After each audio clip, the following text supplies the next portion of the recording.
Are you filled with fear, doubt, worry about the future of our country? Do you feel the urgency to act before it's too late? If yes, then this podcast is for you. It's time for us all to confront the critical issues threatening our nation's fabric, our democracy itself, irregardless of our political stance. If you're ready to face reality, handle the tough questions, and find real solutions, then here's your host, Debilyn Molineaux. Welcome to the Terrified Nation podcast. I'm your host, Debilyn Molineaux. This is a special edition after Super Tuesday to really think about, can we save our nation? And what is it that we have resources and responsibility for? For me, the answer is yes, we can save the United States of America from falling into an authoritarian rut or going the way of socialism. There is something in between, despite what mainstream media shares with us. And this show is where we explore alternatives to being afraid. So I do like to start each show with a question for today. And today's question is, how did Super Tuesday change your life? For most of us, nothing has changed. Yet, if you read the news or watch the cable news channels, you might think that battle lines are being drawn up for the supercalifragilisticexpialidocious rematch from 2020. And like any good wrestling match, it is drama for the sake of entertainment, not governance. Now, if you live in one of the 15 states or American Samoa that held a primary yesterday, did you vote? If so, thank you. Until I was a candidate for local office myself, I didn't understand the importance of primaries. And that's for local and federal elections. It was 2003 when I received my calling, if you will, to get involved in politics with an aspiration to help us, the American people, have a healthier political climate. Up until that time, I thought my duty as a citizen was to vote, which I did in every presidential election. I ignored the primaries and local elections unless they coincided with the big show every 4 years. And in 2003, I decided to dive into the deep end of the political pool and run for office myself. Now, once I was a candidate, I realized that I had to be the first or second choice in the primary to get to the general election ballot. Now, I lived in California at the time, and I was a declined to state voter. And that meant that I was not registered with a political party. So here was my first face-to-face with political reality. As an independent, I had no party support, which meant that I had to build one from scratch. The Republicans were more interested in recruiting me, since two of the other three candidates were registered Democrats, and they had served in other local elected positions. And the open seat that we were competing for had been held by a Democrat, and the district was largely Democrats with a smattering of Republicans and other declined to state voters. The Republicans really had written off this district as unwinnable. But if I was willing, well, I wasn't. I wanted to remain independent. So in pulling the voter list from the county office and sorting who had voted in the last two primary elections, the average number of voters who participated in the presidential year primary for local office was around 11,000 people.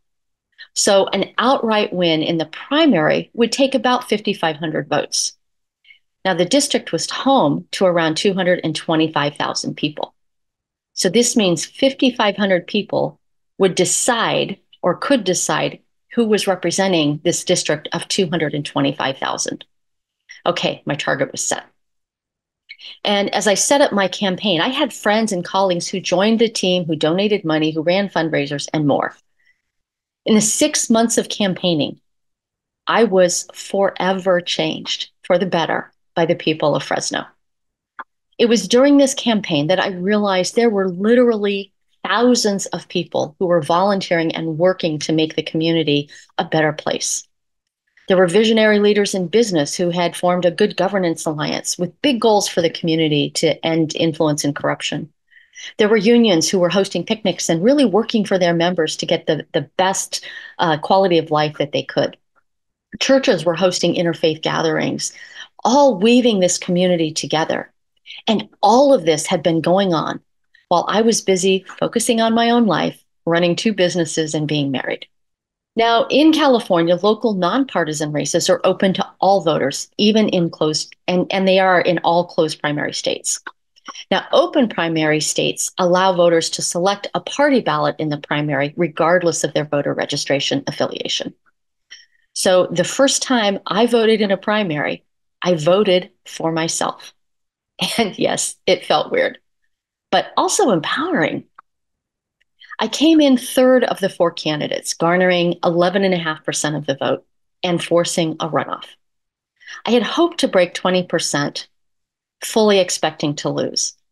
Of course, no one is allowed to say that in advance of the election, but we knew. My campaign party was very subdued, and the press did not come to interview me. I would spend the next 6 months as a pariah in the community. My phone calls went unreturned, jobs were unobtainable, and I cashed out in a retirement account to avoid bankruptcy. My now husband was not happy with me.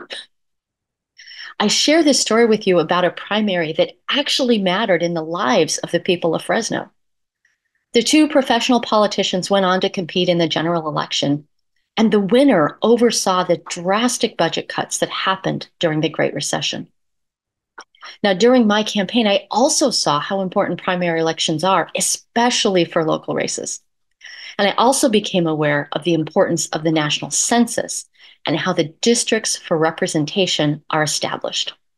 I became aware of redistricting, or more often these days, gerrymandering, and strategic voting, where people can change their party registration to have an outsized voice in the primary elections. Now, I moved to Oregon after that, and in 2016, I registered as a Republican so I could vote in the GOP primary. It was obvious that Hillary would be the Democratic nominee, even with strong support for Bernie Sanders in Oregon. And in Oregon, the primaries are closed, meaning that as an independent, I couldn't vote in the primary as an independent for federal offices. So I strategically became a Republican for a few months. I had hoped to influence the eventual GOP nomination, but it was all over before the June primary in Oregon. Anyone who lives in a state where their primary has not happened yet here in 2024 should consider the impact that they could have on their congressional, Senate, state legislature, and yes, local elections. Most local races are only a few thousand votes, so each vote matters a lot. Now, in 2024, I live in Maryland, and it's a reliably Democratic district. Like Oregon, Maryland has closed primaries, meaning independents are prevented from voting in taxpayer-funded primaries. There are efforts underway across the country to open primaries to all voters. But that is not the reality for the 2024 election. Most state and federal elections are decided in the primary.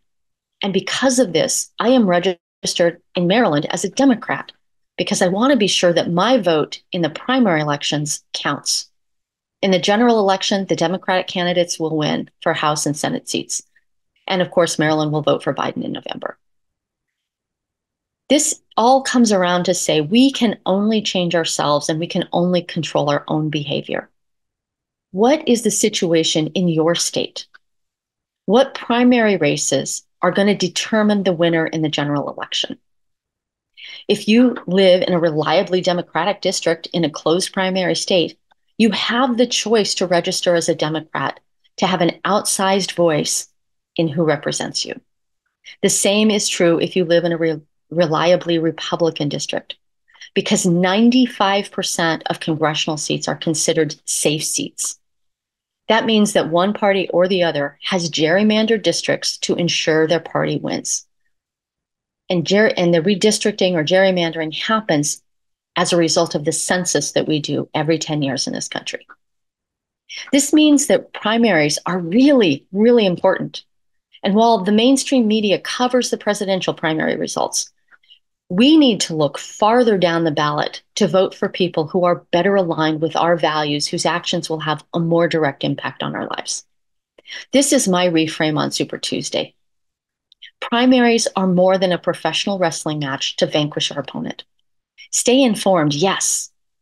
Let outrage and fear be sidelined by focusing on what you can do, and do it.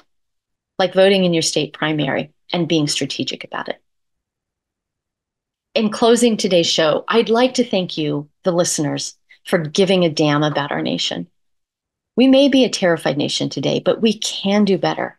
We can save the USA. Join me next time. So that's it for today's episode of Terrified Nation. Head on over to iTunes or wherever you listen and subscribe to the show.